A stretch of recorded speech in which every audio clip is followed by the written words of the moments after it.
Folks, we're back another Tuesday, another great time, creative financing with JB. This week is Veterans Month, as you all know. If y'all missed our gala, it was a wonderful experience we had at the Modern Maturity Center. A great turnout. Shout out to everybody that was there and that came and supported the veterans as we went through to celebrate and acknowledge those that have did so much in our community and has did so much out here in society as well. But folks, we got another interesting program this month. We got Ms. Veronica Palomino, Executive Director of NAVVETS, and we're going to talk about veterans benefits, veterans buying houses. We're going to have that conversation because there's so many things and so many myths out here of what's happening with the veterans. Can they get benefits? Is it possible? I've been out the military for 30 years, but I still have this disability, or what do we do now, or how do we go about doing that? This conversation is going to talk to our veterans, how they can get their benefits, what they need to do, some of the processes, some of the procedures, home buying, all those things that's valuable out here in the community and that needs to be addressed so we understand what we need to do, how we need to do it, when we need to do it, and from there on.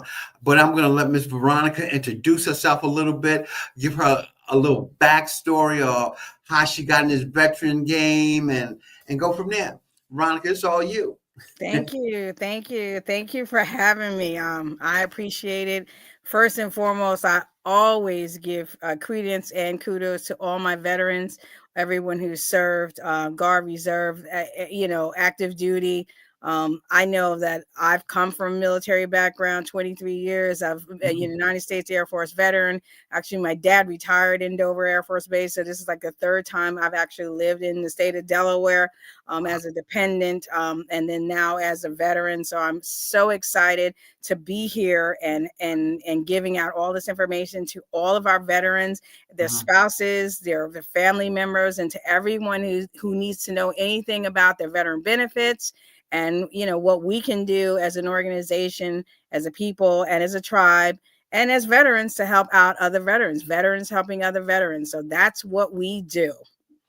And that is awesome. And it's so important that we have that type of information available for us that we can be able to share it here. So my first question is going to be like, Veronica, how did we get started? How did you get started in helping these veterans, and wanting to get into this process of letting them know about their benefits? Well, I come back from a personnel. I was a personnel specialist. I used to be a 73250 back as a non-commissioned service officer in personnel. And our primary job for CBPO as a consolidated base personnel office is to make sure that you got fed, you got paid, you got traveled, and you got separated, one or the other. So as a personnel officer and as a HR professional in my last career, I spent over the last 43 years actually doing HR and personnel jobs, administration for either civilians and or personnel. So that being said, I can walk the walk and talk the talk. I've got 43 years of personnel experience. And if you don't have personnel, you don't get fed. You don't get fed. And that's so important to have those, personnel was our favorite people on the boat, for us, and making sure that we have all our benefits in line, we getting paid, making sure that our record looks good, when we get promoted, they keep a track of all that stuff. So it was so important that our personnel men and women that served and did that was very important. All your history of what you have done in there stands out tremendously for what happened. And somebody asked a question already: who qualifies for VA disability benefits? Is that anybody, Veronica, or is some qualifications there? Okay, there are federal qualifications for our active duty service members. Is 180 days continuous services. For our Guard and Reserve is a little bit different. We can go into talking about that a little bit later. But on Mhm. the federal guidelines for the VA or for being categorized as a veteran, you have to have served 180 consecutive days during wartime or peace. So it doesn't mean that you have to be in theater, but you have to have served those continuous amount of time to be qualified. However, there are some other issues that we're going to talk about going further as far as what our LODs and our Guard and Reserve members are entitled to. And we talk about 180 days, Ron. Are we talking about from boot camp?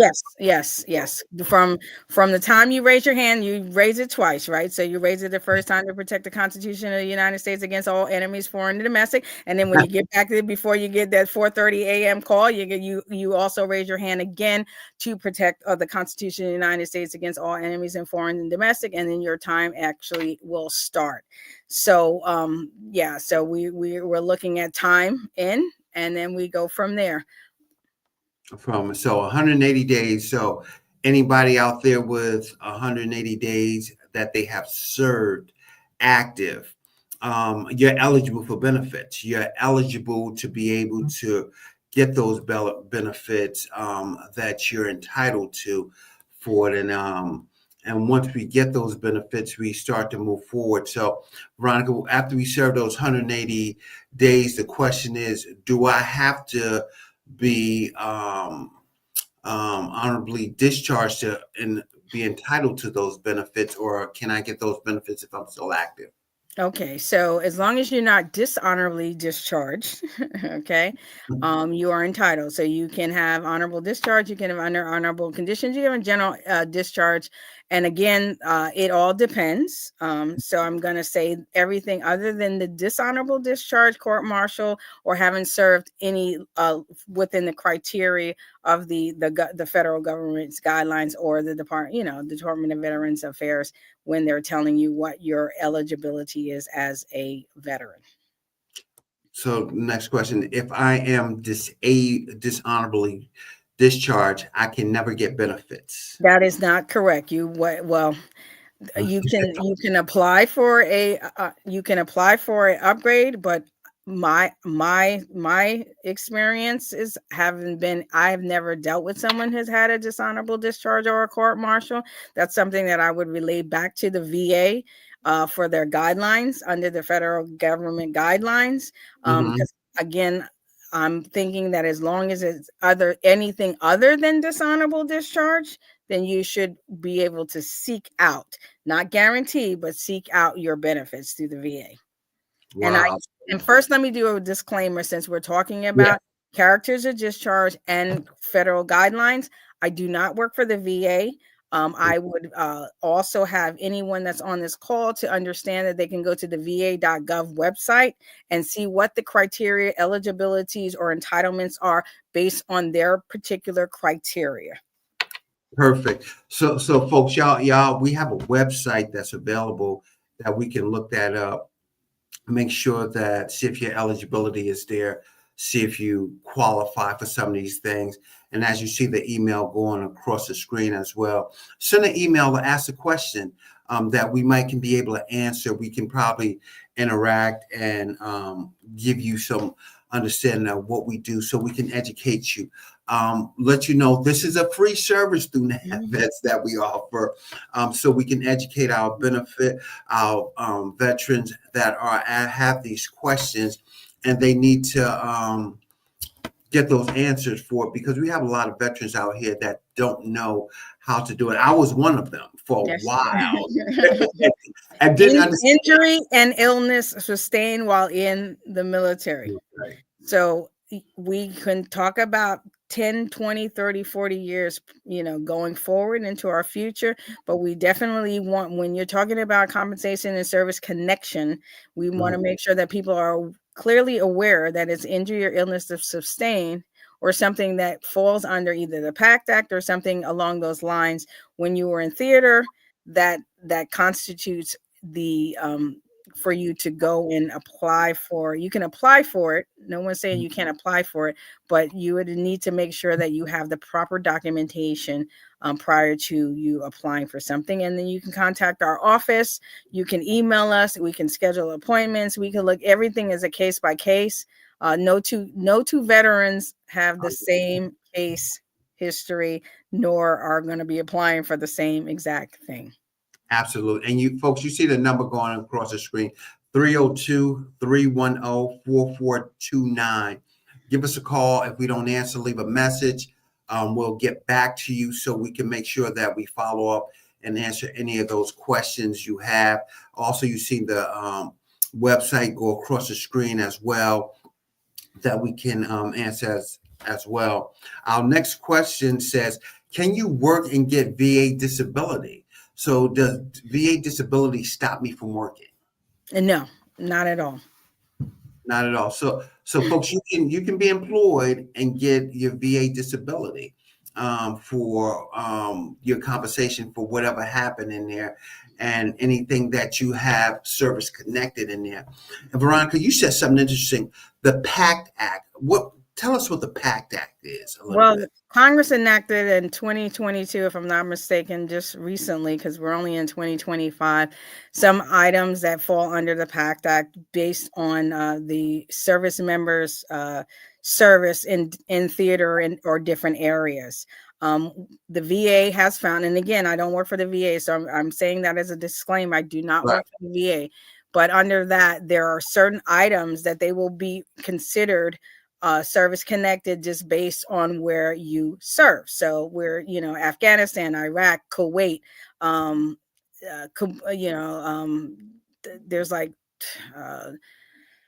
Djibouti. There's places that our younger military generations have served, and they will consider some of these presumptive or these diagnoses based on where they were stationed or in theater and at the time. So PACT Act will you don't have to per se get medical documentation. These are things that the VA and federal government have come up with, saying that these are the items that would qualify under the PACT Act. So again, if you have any questions, I would go under the va.gov website.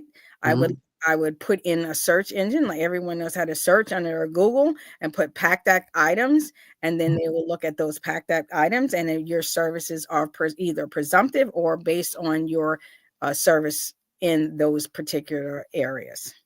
Yeah, and folks, it is so important to do your research.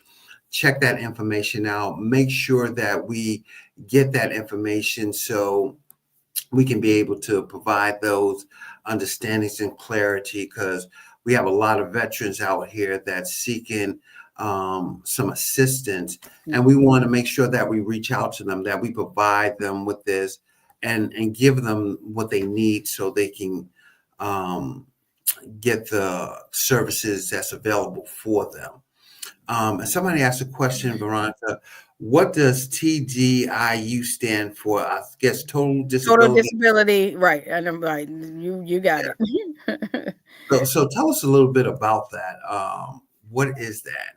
Okay, so again, I keep saying this. The best resource for our veterans is to understand their qualifications and or their limitations of unemployment, and if they are eligible for these benefits. I'm not guaranteeing that they're eligible for these benefits because I do not make those decisions, because again, I do not work for the VA. So what the veterans should do, they should contact our office. They should make the appointment with us. And one thing that we have to do, and making sure that all veterans that are on this call, or their spouses or anyone in their family, should understand, is that we need to do the power of attorney, the 2122, through the VA, so that we can actually have a conversation with the veteran to look at their cases on an individual basis. Individual basis. And again, that's what we need to do from the very beginning. So before we get into any of the total disability or total unemployability, or if I'm eligible for, what I would like them to do is to make sure that they make an appointment with our office number, the 310-4429, or go onto our website, putting their information into the queue so that someone can contact them and have a one-on-one conversation with them, and see if this is something that they would like to pursue for their benefits. Yeah. Is that like a law that they talking about with this TDIU? Is that or that's just a service connected? I'm going to defer that comment to conversations with the individual veteran, to once they come in and once they do the 2122 and have conversation with our VSOs or with our organization, then we can talk about that individually. So I'm going to divert that question. Okay. So how do the VA assign disability ratings? Is that based on what? The questions are valid and very good. However, I don't work for the VA. So I keep saying that I am not an employee of the Department of Veterans Affairs under the federal guidelines or I am not a VA employee. So I cannot speak for the VA, but what I can do is we can schedule an appointment for you to come into our office. We can talk to you individually and confidentially, and then we can look at your history and information after you sign the 2122, and then we'll go from there. Because once again, the questions are valid. They're outstanding and they're valid. However, I can't really discuss or talk to them until we have the proper appropriate paperwork, the legal paperwork that has to be filed with the Department of Veterans Affairs.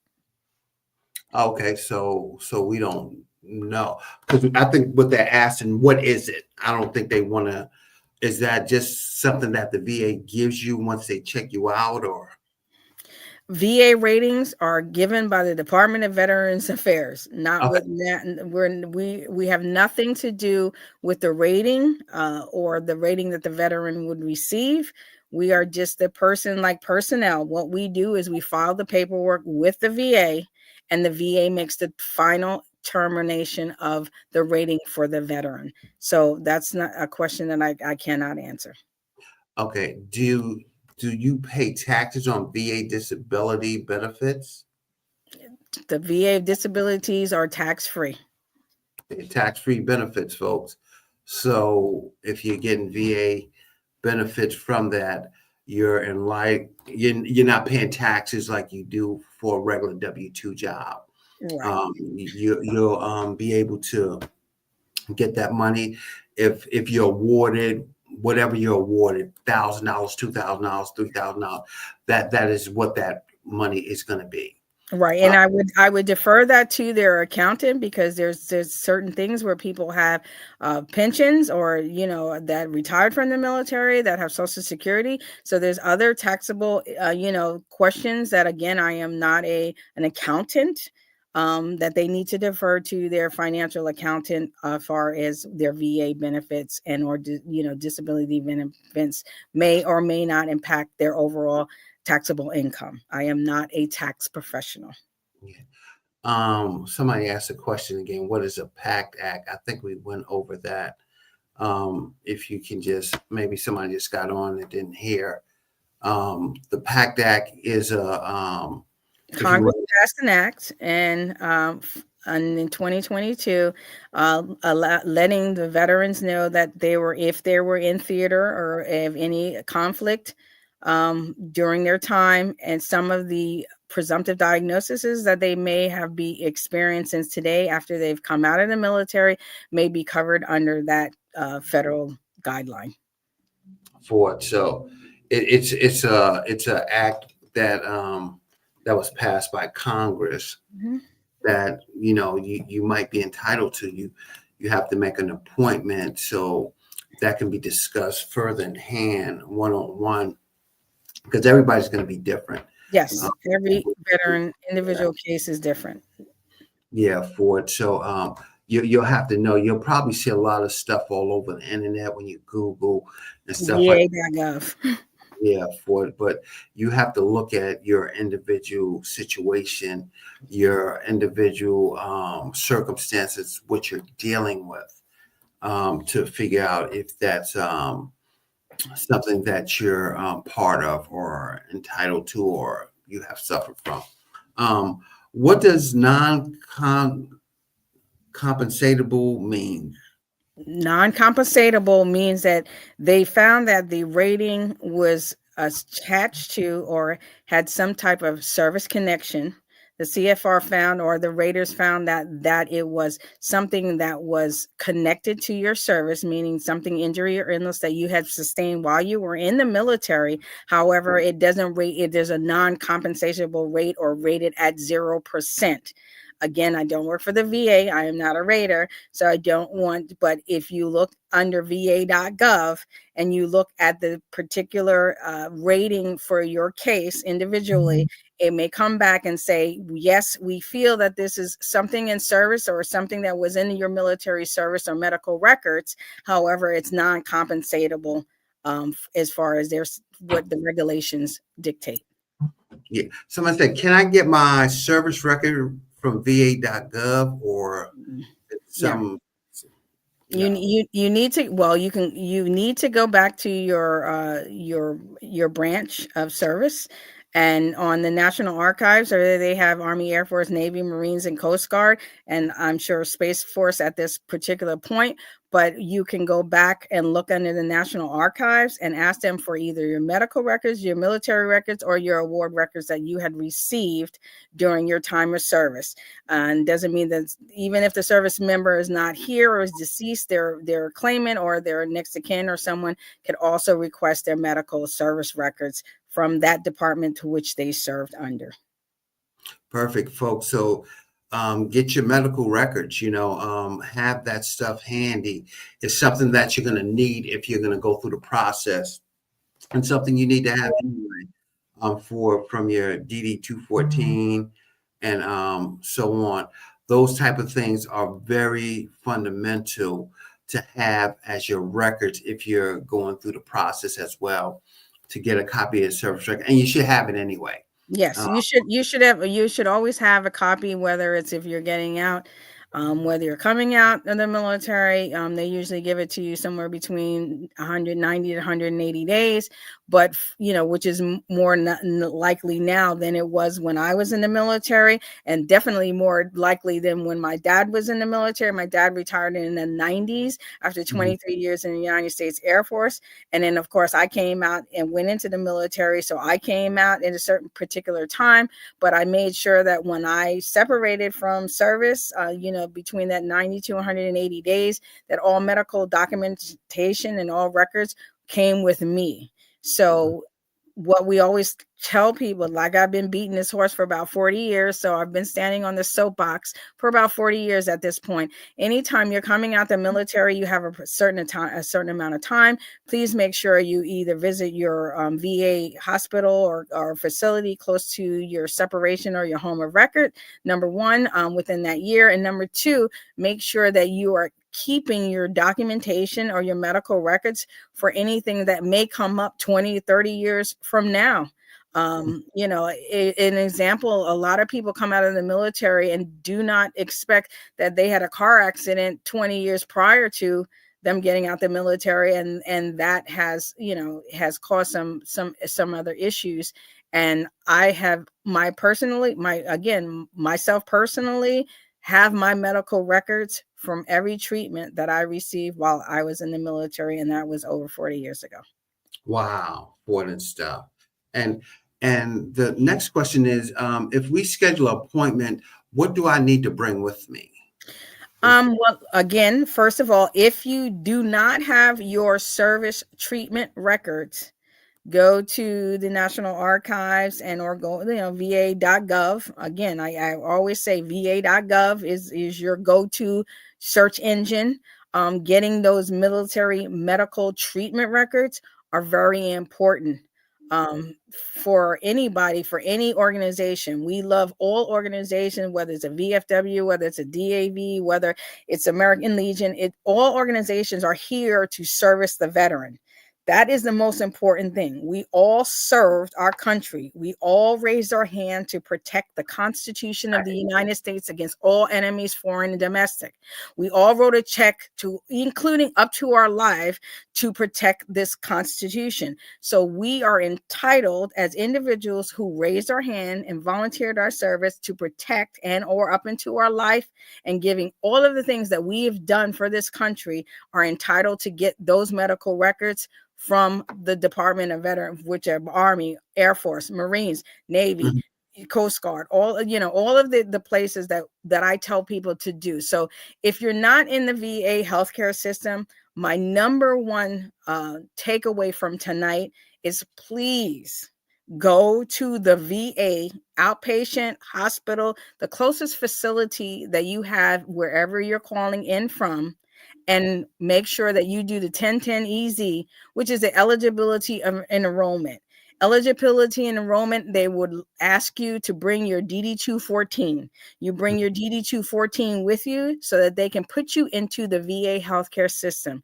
At that point, that is where your starting point would be. So for anyone listening, if there's one takeaway that I want to tell every veteran, 7 million or the 70,000 that are here in the state of Delaware, if you are not enrolled into the VA healthcare system, you can call me and I will walk you to the outpatient clinic, whether it's Georgetown, Sussex County, Kent County, or Newcastle County.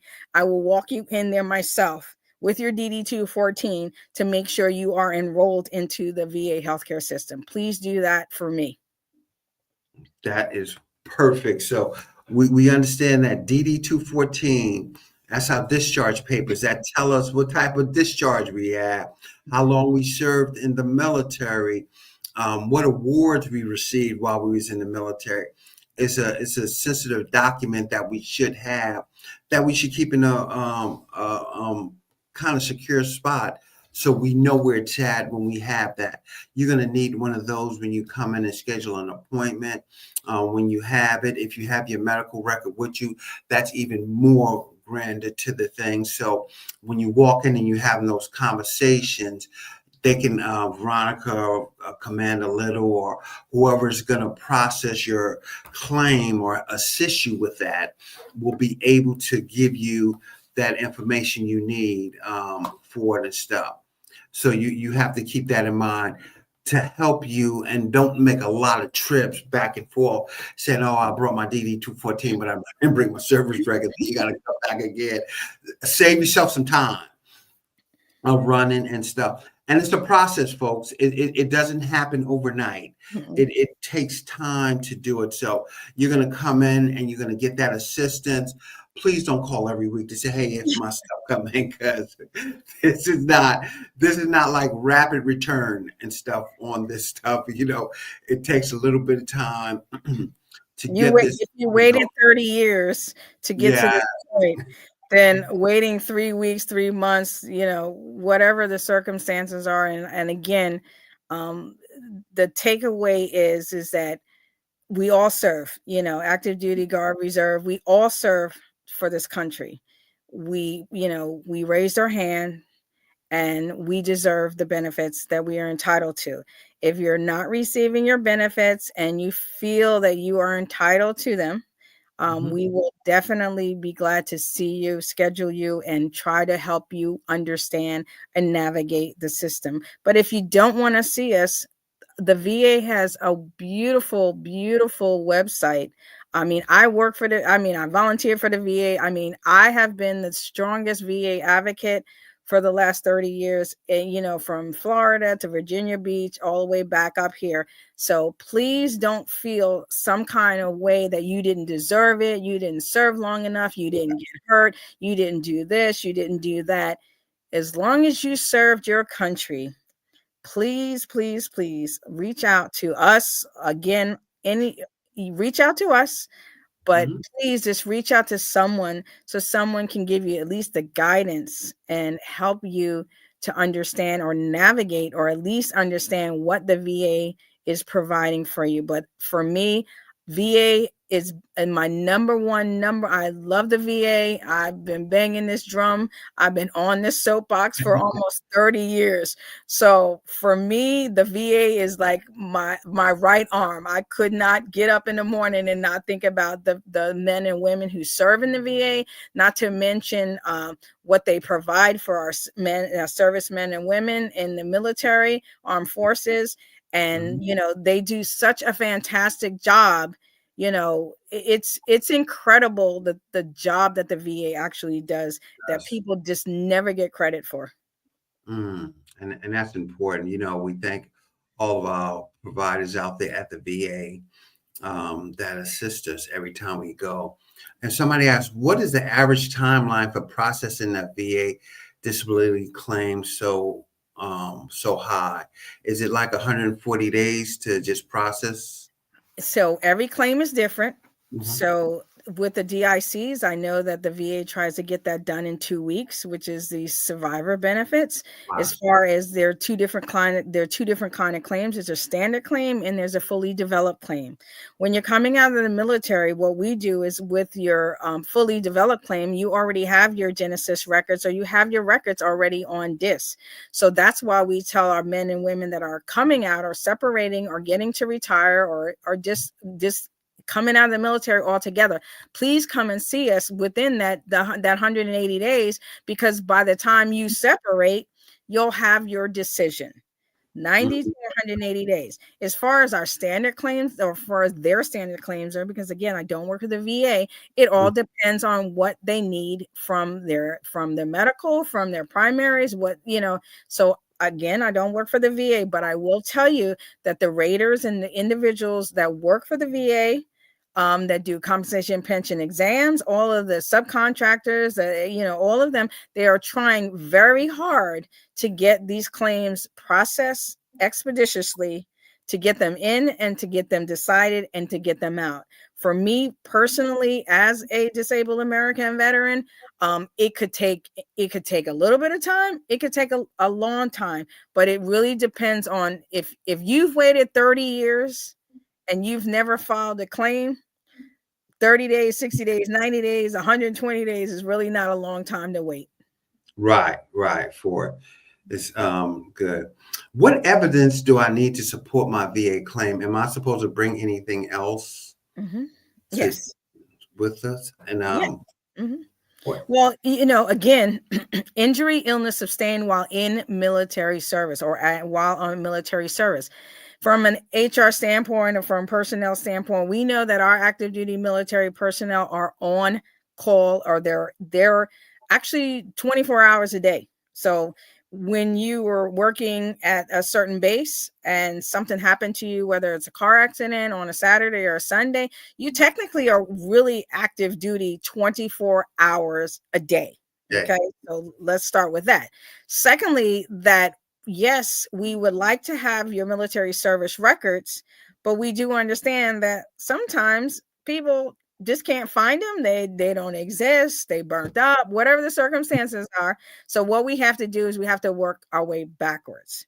So again, what we will do is that we will have you come in and we will discuss individual. Everyone is individual. It's an individual thing. It's not we do not have the same experiences in the military. But if you have those military medical service or those treatment records, it makes it a whole lot easier.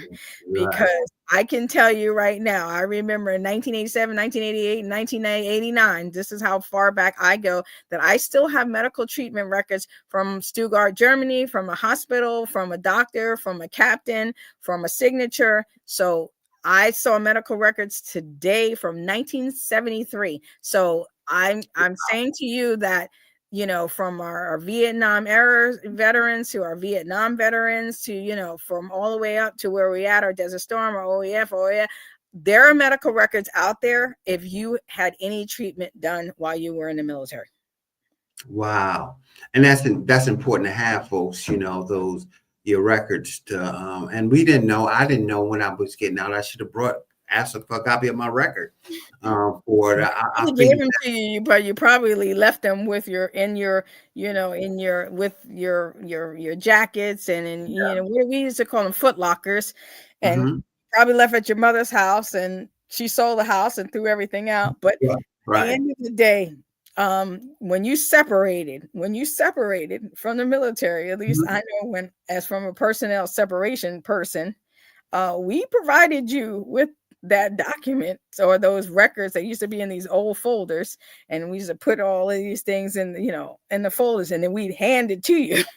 Right. What you did with it is another set of circumstance. Yeah, and that's important. And we have a question here that do you help with transitioning challenges that veterans face when retiring from the military and going into the workforce? Is it anything that we should look forward to, or how do we find about any services that's offered? Well, there's a ton of resources here, especially in the state of Delaware, and especially in most of the states that I've lived in. What we have to do is, when you contact our office, please give us a call or send us an email. We'll go ahead and schedule an individual conversation with you and what your challenges are, whether it's employment, whether it's housing, whatever the circumstances that you are facing today. Please do not hesitate. Call us tomorrow so that we can reach out to all of our community partners in the state of Delaware and get you the help or resources that you need immediately. And that's important for it. And maybe I overlooked this too, Veronica, about but somebody said, tell me a little bit about NAVETS. Where did it start at? What is it about? Oh my goodness, boy, you weren't at our event. NAVET, we have our website here. Yeah, I mean, our history, our leadership, our organizational mission and vision is on our website. NAVETS, is a national organization. I think we have 50,000 members strong. Mhm, So we represent the state of Delaware. Delaware is such a small state. mhm. In comparison to our Florida, California, and so forth. But if you have any questions about joining our organization, what our organization's mission are, our establishment, our history, it's all there for you to see.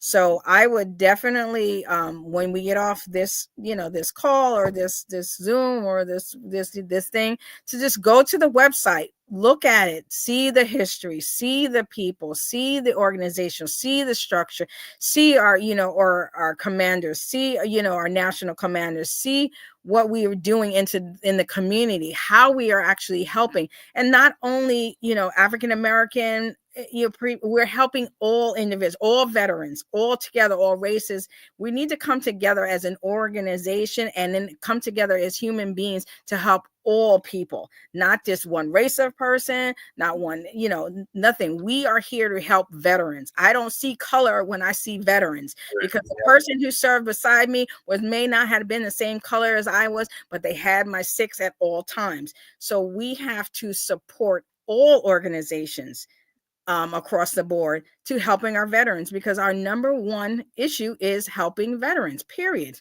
Not to do with color, creed, or any of those things. Yeah, and folks, I just want to reiterate our commander, our local commander here, Rodney Little. He met with the IMA last night, and he just gave a wonderful message of the stuff that we're doing out here in the community, supporting the veterans, the mental illness. He's a special assistant to the National Military Basketball Association that we have had for 2 years here in Philadelphia, where they had that, and also had the banquet at the waterfall as well, that support all our veterans, regardless who they are, with their disabilities, mental illness, to help them transition to a normal life, that they won't face the harm of suicide, which is a big prevention in the military society. And we fight day by day to save one veteran at a time Right. that has served. And these folks have served. We're dedicated to it. As you hear Veronica, she's dedicated to provide that support for those veterans. And it's free support, folks. I mean, she's dedicating her time, her energy to provide this for her commander, all of our officers that's in there. We provide this support because we want the best for every veteran that have served out here, that have served our country, and feel that they are accomplished in what they did. We don't want them to go unrecognized. Or no matter if from E1 to E9, they're all veterans that have made it on different walks of life, and we thankful that they made it back. I always look at the sign when I'm driving past Dover, and it says some have gave all. Yeah, some have. So I mean, that's a true statement of our leadership and our kind of being transparent with it of what we're out here doing. Last year we gave away coats for homeless veterans and folks out here in the community. We had a book bag drive for it. We just had our fundraiser gala, which was a wonderful event. And I told y'all week after week, don't miss the opportunity to attend, that we get to celebrate some veterans that have served out here and just continue to serve and do things. And as we continue to grow, we'll go ahead and just let everybody know, we're going to be out in this community to find every veteran and help them out and provide the services they need. It's so many things that offered out there that we don't even know about, that we have to just be educated on through folks that have been through it so much. And somebody asked a question here. Do you assist the spouse with receiving disability compensation after death? We will take every appointment from anyone, whether it's the veteran, the military person, the disabled, the deceased. Just contact our office and let's set up an appointment and see how we can assist you. I can tell you one thing. I know someone said this to me today, and it seems like I've been doing this for such a long time. It's been actually, like when I look back, 30 years and seeing where I came from to where I'm at today, you can tell if a person is doing this from the heart. You can tell if a person is doing this for the right reasons. You can tell if a person really cares. You can tell by what they do, not what they say. So for me, this is something that has been embedded with me from the time I was born. Like I said, I was born into a military family.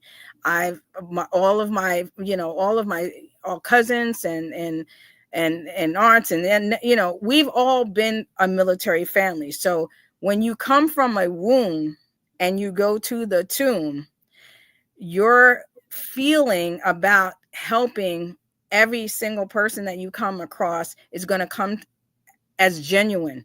I'm not trying to sell anything. I'm not trying to be something that I'm not. I'm not trying to be the best of anything. I'm trying to be the best for you as an individual and as your family, to help you from the heart, because this is something that I have done for over 30 years. So if you come to our organization or any organization across the board, we will try to help you as best we can. And if we can't do it, we'll give someone else. But at least we have the veterans have a connection, or organizations have a connection where we can give you the resources that you need, so that you can either do it yourself or we can do it for you. But we are doing this from the bottom of our hearts. I mean, I cannot tell you how passionate and how much this means to me.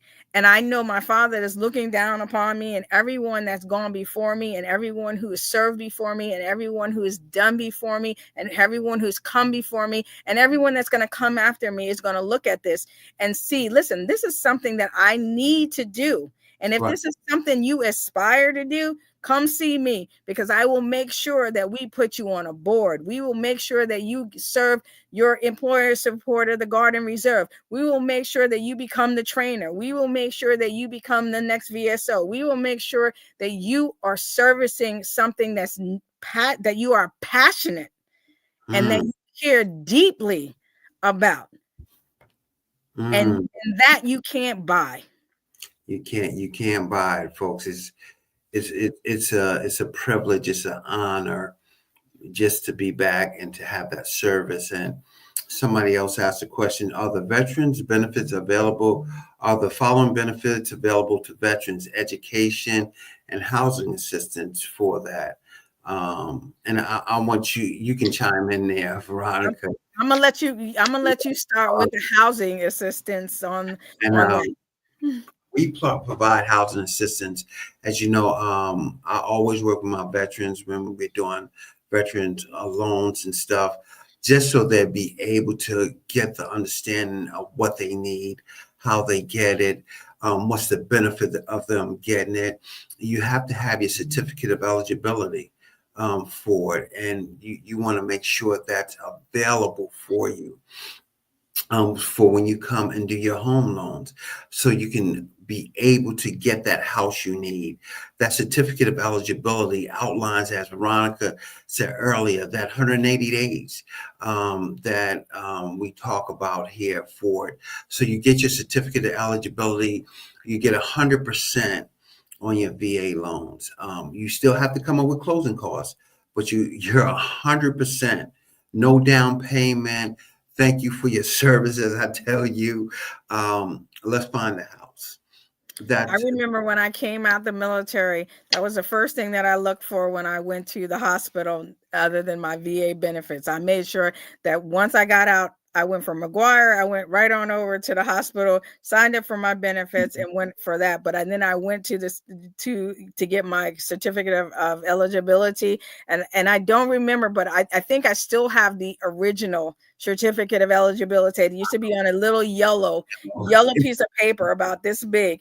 And I think back then it was like $413,000. Right. I don't know if that's what it is today, but I remember they were like, they were going to give you $413,000 to buy a home. And I was like, wow, that was like $1 million back then.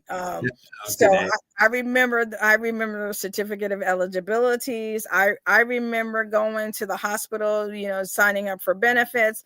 I remember receiving, it seemed like yesterday, even though it was so far away, but just letting them know that you have benefits that you are entitled to. And please, please, please do not discount them. Don't discount, someone wanting to give you dinner at Applebee's. Please don't discount someone wanting to do something nice for you. Please don't discount that, Home Depot or Lowe's. Please don't discount those things and say that you don't deserve them, because again, we all signed up to write a blank check for up to including our life to protect the constitutions of the United States against all enemies, foreign and domestic, and including to giving up your life for the country that you love so much.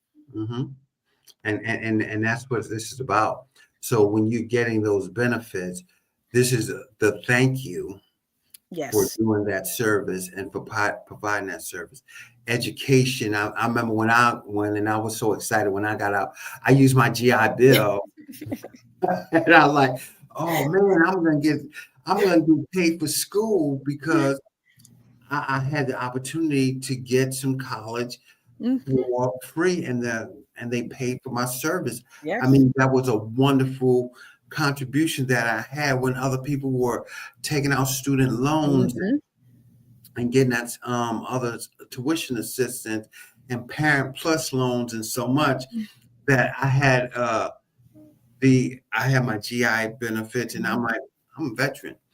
Can I get my stab it? And I walk through the process. So those opportunities are available for you. We even look out for veterans that's homeless. So if you're homeless or something, we look out to try to see how we can find housing and support so you don't have to be homeless. And folks, I learned this from our commander. Homeless don't mean that you just land on the street someplace. You sleeping on somebody's couch, you're homeless. Mhm. So we need to make sure that we're able to go out there and find those folks that's suffering from those type of homeless situations, and make sure we provide that support, because they provide the service while others were sitting back and comfortable, and while we were uncomfortable circumstances at times. But And that includes our women with children. I know we just, like you said, Commander Little just, invited us to the BCH, which was at the mhm, Valleys a few days ago. mhm, And, always having the opportunity to talk about, the transitional homes, the Hope House, that the investments that Delaware is making. I must, commend legislators, the, governor, all of the people, lieutenant governors that are trying to make a difference, and, including our Secretary of Veterans Affairs, that are trying to make a difference in the lives of all veterans. And like you said, just because it does not, nothing defines you. If you need help, just ask. There's someone here that can help you. Especially for my women veterans, especially if your children, there is no reason that our veterans should be homeless, and we're gonna and make sure that they're not. So if they are, please reach out to us immediately after the podcast, and someone will get back to you from the state of Delaware, and then or mhm. some of our organizations or our resource or community partners to make sure that we take care of you. I know that I took care of people in Florida for about 15 years. I know I come from healthcare and hospice background, and I know one thing. Everyone has a story, but your story does not define who you are today. That's right. We don't look like what we've been through. Yeah, that's And right. and stuff. And Veronica, tell us a little bit about, we know we have some women organizations Mhm. for our female veterans. Tell us a little bit more about those. Oh my goodness. Well, near near and dear to my heart. I'm glad that we now have a Secretary of Veterans Affairs, General Karen Berry. We have all the states of the United States. I think that Delaware is only 32 of all of the states in the United States that has that cabinet level position. To handle all of the veterans in the state of Delaware, not only the female veterans, but the 70,000 veterans that live here in the state of Delaware. So I'm over the moon that we have a female, and then I'm over the moon that we have such wonderful organizations that are reaching out to our female veterans, because you know, I can only say it from experience because I'm a female veteran, but females serve too. And keeping that in mind, what the understanding of the nature of the armed services going forward is that the female veteran, or female military service, active duty military service, will be making up almost 50% of the overall services going up into 2030. So as we're looking at it from today, which is 2025, our female active duty military soldiers, sailors, army, all of them across the board are actually growing expeditiously in all of our military branches of service. So we think about in 3030, which is really, 2030, which is really not a long period of time to look into forecasting. If you're going to have almost 40% of women serving in these positions of leadership, combat, and just overall military services, we're going to have 50% of those women coming out of the military at some point in position in their life, which we need to make sure that we are addressing their military service and any issues or anything that they may have going forward. So I'm happy to say, as a woman, as a female veteran, that we make up we're going to make up almost half of the military services going forward. So we have to make sure that we are addressing all of issues, mental health issues, physical issues, disability issues, employment issues, housing issues, homelessness issues, childcare issues, and all of these things going forward for our women organizations. But I will give a shout out to the First State Military Women Warriors as a past president. I'll give a shout out to our new president, Jean Dowding. I will give out a shout out to all of the women, no matter what branch of service they served in. Women served as well. Right. So the VA recognizes that. They've always had a campaign. And I'm so happy to say that when I was in Florida, I was with the Women Veteran Services, one of the first female, one of the first female organization with the Department of Veterans Affairs, where they did all 50 states, where they represented women across the nation. And I'm glad that I represent the state of New York, and we were the first instrumental women that had served prior, that made up the recognition that we too serve, and that we should be recognized for our services, our contributions to the United States of America, and in all that we do. So I'm very pleased that I have that in my history book. But then I could never do what I do without the people or the women that served before me. So I stand on the shoulders, and I just reach out my hands to help other women veterans. So the ones that come behind me and the ones who stood before me, making history. So history, herstory, Shiros. Remember, we make up, and we are going to be the strong, dominatory force to be reckoned with in the next decade. And that's awesome. And Veronica, we have one more question here. What do you wish more people understood about military life and veterans? Oh my goodness. Veterans, well, military life is that's a good question. What would we are a breed or a sheed of our own. Everyone can't do it. Everyone is not built to do it. I know that I spoke to my best friend of 50 years, and I speak to her every day, and she says, "Why didn't I go in the military with you?" I said, "First of all, you wouldn't have been able to run 1.5 miles and get over that 6-foot wall. You are not an athlete. You're not an athlete, and you don't have athlete bones."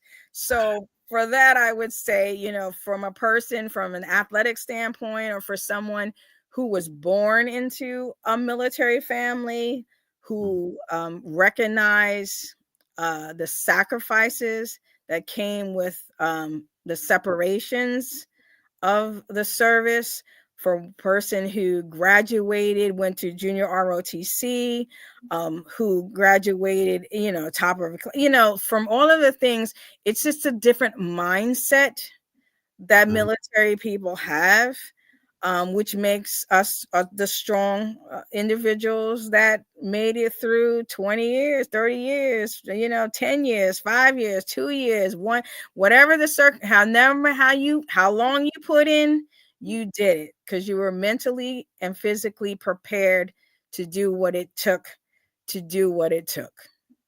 Amen. And that's so good that I just want to tell people, we want to honor our veterans.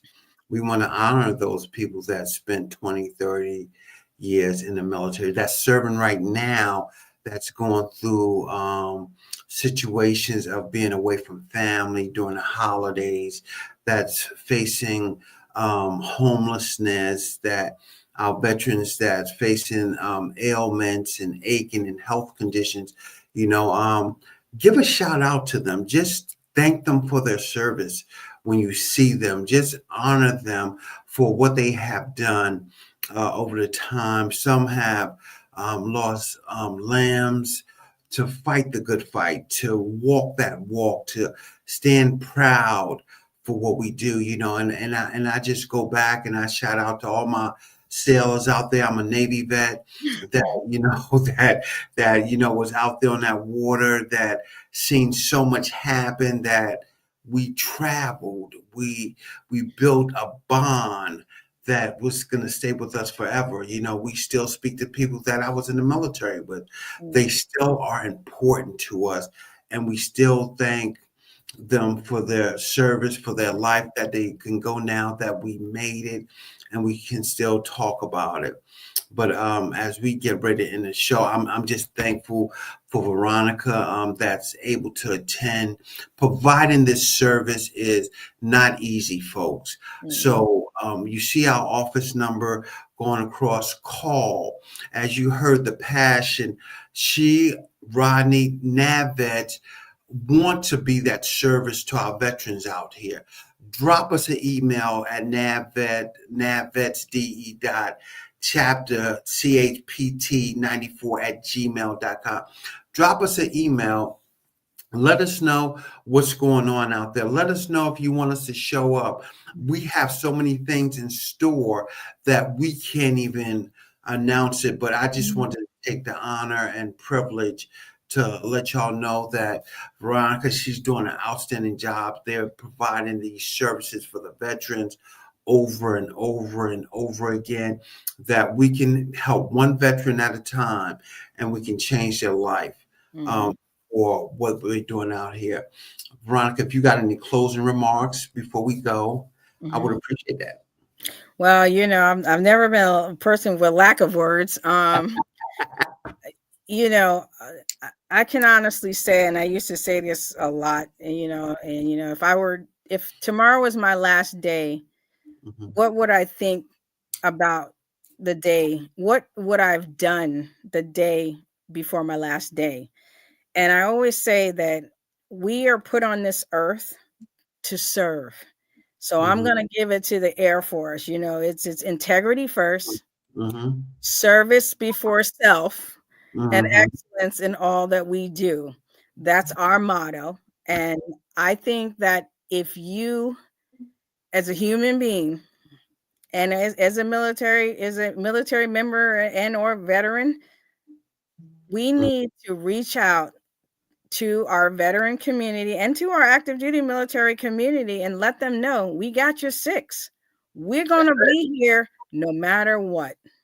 So I just want everyone to know that I got you, and I'm happy. And again, thank you for your service. I could not do what I do without you, folks. And thank y'all again for tuning in. This Creative Financing with JB. Another week, another great interview. Veterans, shout out to you as we move forward, providing resources and services that go way beyond. We will see you again next Tuesday at 7 o'clock. Thanks for watching. Y'all have a great evening.